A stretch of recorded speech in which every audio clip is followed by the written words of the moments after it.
सीताराम। आज इस धरातल पे जो यह पावन पुण्य कार्यक्रम आयोजित है, विराट हिंदू सम्मेलन, तो आज जो यह जनसमूह उपस्थित है, हिंदू जन प्रतिष्ठित हैं, तो उनको देख के आज मनोभाव इस प्रकार का प्रकट हो रहा है कि मानो ये इस बात का प्रमाण हो कि अब सनातन का वो सुप्त शौर्य पुनः जागृत हो रहा है।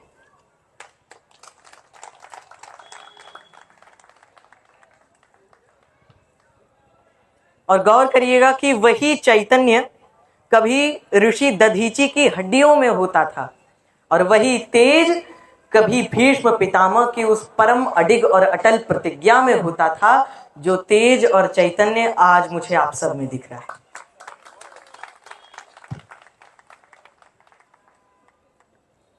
आज सनातन पे चर्चा करेंगे।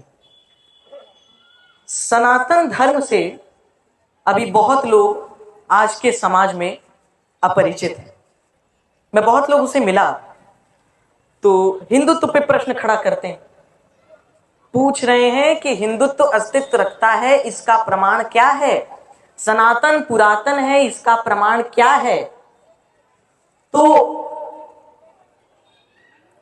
अब प्रमाण मांगते हैं कि ऐसा है तो ऐसा क्यों है, और ऐसा नहीं होना चाहिए, ऐसा है तो इसका प्रमाण।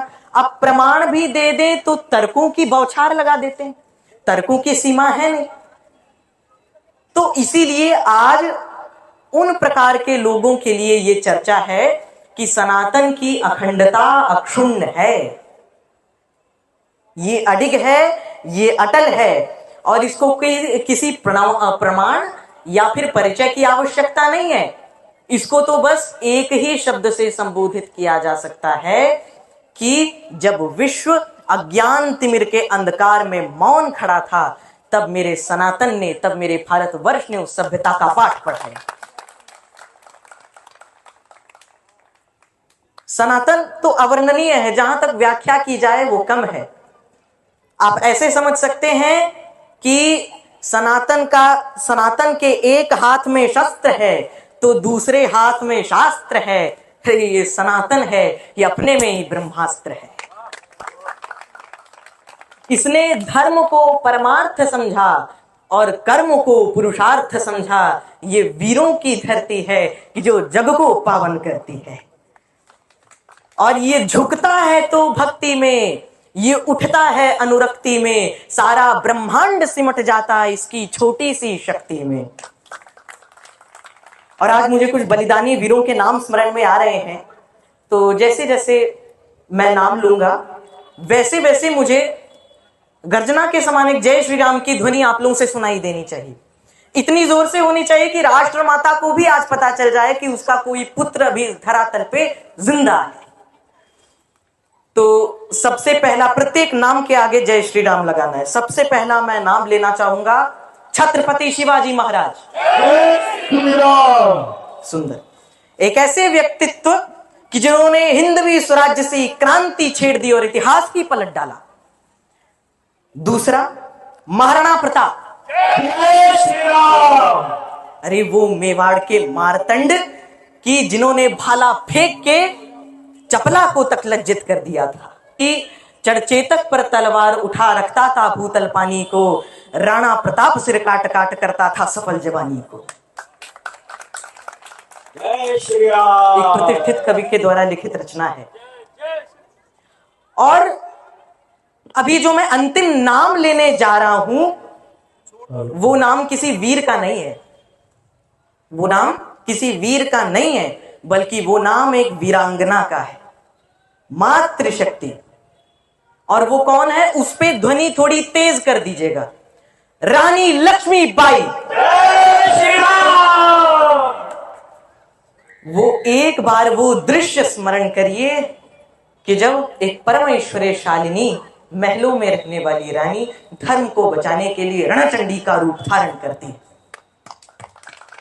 और रणचंडी बनती है, पीठ पे बालक बंधा है, आंखों में काल रात्रि सी परम रुद्रता प्रतिष्ठित है, हाथों में रक्त की प्यासी तलवार प्रतीक्षा कर रही। उस दृश्य को स्मरण करिए। और और ये मातृ शक्ति है, नारी की शक्ति है।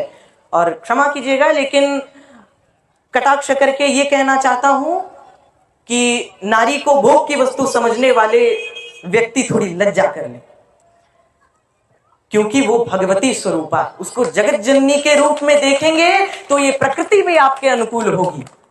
ये प्रकृति प्रत्येक कृत कर्मों का फल प्रदान करती है। तो अब समस्या क्या है कि शास्त्र पढ़े नहीं है, तस्मात् शास्त्रम प्रमाणम ते, शास्त्र पढ़े नहीं, ग्रंथों का स्वाध्याय किया नहीं, तो इसीलिए भौतिकता में एक तो लिप्त है, दूसरे अज्ञान में भी एक्स्ट्रा प्रलिप्त हो गए। तो मैं आपको बता दूं कि एक श्लोक है, यत्र नार्यस्तु पूज्यन्ते रमन्ते तत्र देवता। अब जो समझने वाले वो समझ जाएंगे। और एक स्वलिखित रचना है, उसके द्वारा संबोधित करूंगा कि अग्नि से पाला पड़ा नहीं डर गए देख चिंगारी को, अग्नि से पाला पड़ा नहीं डर गए देख चिंगारी को, क्या आंखों से देखा न कभी तलवार उठाती नारी को, क्या आंखों से देखा न कभी तलवार उठाती नारी को, क्योंकि अब चंड मुंड मंडल में खप्पर वाली बनके आएगी, वो काली बनके आएगी। उस शक्ति के बलिदान परक चंदन को नमन करो तो, उस शक्ति के बलिदान परक चंदन को नमन करो तो, रण में क्रंदन की ध्वनियों के कंगन को नमन करो तो, कल जिस कंगन पे भरत खंड का आप सनेगा मंद रक्त और चीख चीख के विश्व करेगा इस प्रकार निष्कर्ष व्यक्त कि मृत्यु का नाच नचाते वो मतवाली बन के आएगी, वो काली बन के आएगी। एक बार सभी बोलेंगे, सियावर रामचंद्र भगवान की, भारत माता की, वंदे। अब सनातन की इस प्रकार अखंडता अक्षुण्ण है, वो तो अवर्णनीय है ही, लेकिन एक कविता के द्वारा बताना चाहूंगा कि जो सनातनी हिंदू हैं वो साधारण है नहीं। हम ही शिव हैं कि जो विषपान करके विश्व का कल्याण कर दें। गौर से सुनिएगा, हम ही शिव हैं कि जो विषपान करके विश्व का कल्याण कर दें, और हम ही वो काल है जो रुद्रता में त्रिलोक को शमशान कर दे। जयकारा वीर बजरंगी, जयकारा वीर बजरंगी, जय जय श्री राम। हम ही वो काल है कि जो रुद्रता में त्रिलोक को शमशान कर दें, और पहचान लो हम कौन हैं, तीरों पे लेटे हैं, महाभारत लड़े थे जो हम उन वीरों के बेटे हैं। पहचान लो हम कौन हैं, अरे तीरों पे लेटे हैं, महाभारत लड़े थे जो हम उन वीरों के बेटे हैं, और हम ही इस विश्व का श्रृंगार हैं, हम भद्र मंत्रोच्चार हैं, हम ही इस विश्व का श्रृंगार हैं, हम भद्र मंत्रोच्चार हैं। अगली वाली पंक्ति पे ताली थोड़ी तेज कर दीजिएगा। हम ही इस विश्व का श्रृंगार हैं, हम भद्र मंत्रोच्चार हैं, बस इतना समझ लो हिंदू हैं, सबकी समझ से पार हैं। और इसीलिए सनातन कोई साधारण नहीं है, सनातन कोई साधारण धर्म नहीं है।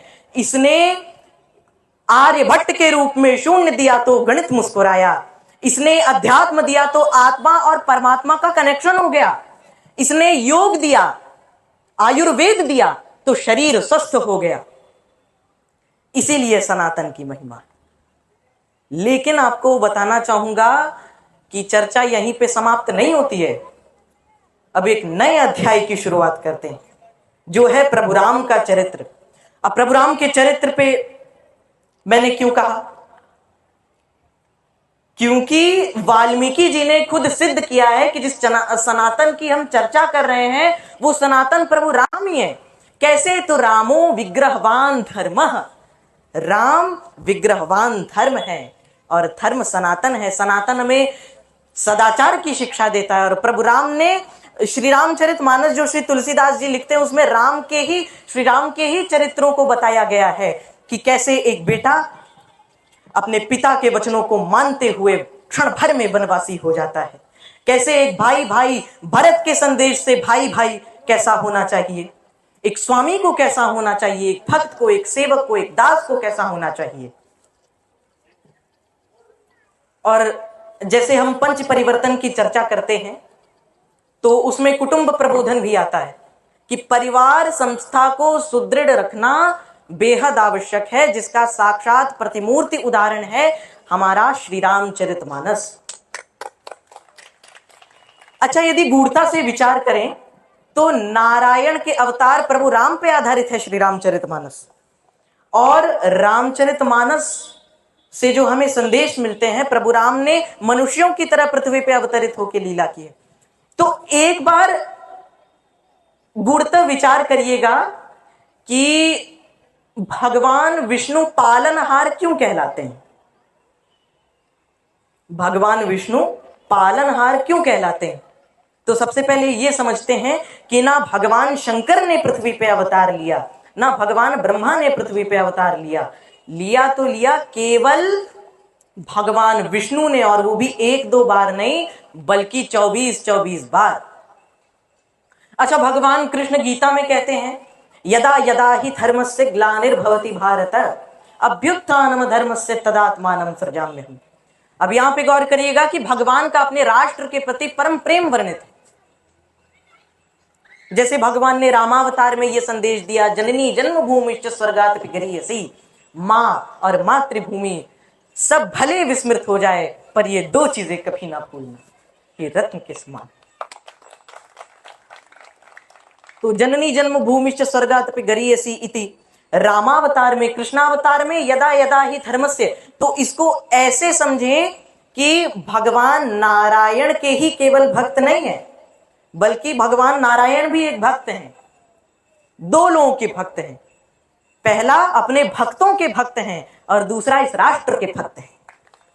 भगवान नारायण अर्जुन से क्या कहते हैं कि जब जब धर्म की हानि होती है तब तब मैं पृथ्वी पे अवतार ग्रहण करता हूं, भक्तों का उद्धरण करता हूं, पृथ्वी का भार दूर करता हूं। तो इसको यदि गूढ़ता समझें तो ऐसा प्रतीत होता है कि इस श्लोक में स्वयं, अच्छा, एक नाम भारत तो अर्जुन का था, एक भारत नाम अर्जुन का था, और दूसरा भारत हमारा जम्बूद्वीप है, भरतखंड है, आर्यवर्त है। तो मानो कि भगवान कृष्ण स्वयं भारत से कह रहे हो कि यदा यदा ही धर्मस्य ग्लानिर्भवति भारत, जब जब हे भारत तुम पर भार बढ़ता है तब तब मैं पृथ्वी पे अवतार ग्रहण करता हूं। स्वयं भगवान भारत से कह रहे हैं, अर्जुन तो बस एक माध्यम। लेकिन यहां पर विचार करने की बात है कि केवल भगवान ही नहीं कह रहे कि मैं पृथ्वी पे अवतार ग्रहण करता हूं, बल्कि भगवान की आह्लादनी शक्ति स्वयं मां जगदम्बा भी कह रही है। दुर्गा सप्तशती के 11 अध्याय में वर्णन है, यदा यदा ही बाधा दानवोत्था भविष्यति तदा तदावतीर्याहं करिष्यामि संक्षयम्। 11 अध्याय का सबसे अंतिम श्लोक है कि जब जब धर्म की हानि होती है मां भी अवतार ग्रहण करती है, और इसका प्रमाण है कि कभी मां जगदम्बा ने सीता बन के उस लंकापति का दर्पांत कभी करती, कभी सीता बन के उस लंकापति का दर्पांत करती है, कभी सिद्धिदात्री बन के हनुमान जी को प्रसन्नता पूर्वक अष्ट सिद्धियों से पुरस्कृत कर डालती है, कभी बगलामुखी बन के शत्रुओं का हृदय कंपित कर डालती है, तो कभी कालरात्रि बन के रक्त से और लक्ष्मी बन के आभूषणों से श्रृंगार करती। अब आप लोग सोच रहे होंगे कि मैंने यहां देवी की चर्चा क्यों की। सब लोग एक बार जोर से पूछे क्यों, एक बार और क्यों? क्योंकि हम आज जिस राष्ट्र माता की चर्चा कर रहे हैं वो राष्ट्र माता देवी का ही स्वरूप है। ये राष्ट्र माता के रूप में प्रतिष्ठिता है, जिनकी आज हम अत्यंत गौरवान्वित होकर चर्चा कर रहे हैं।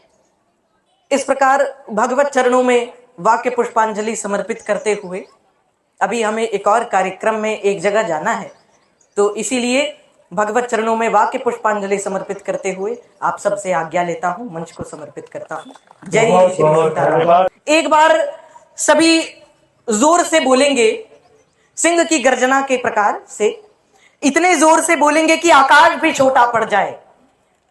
एक बार बोलेंगे भारत माता की, भारत माता की, वंदे वंदे वंदे जय जय श्री सीताराम।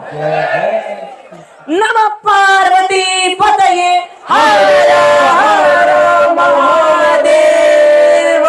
जय श्री सीताराम।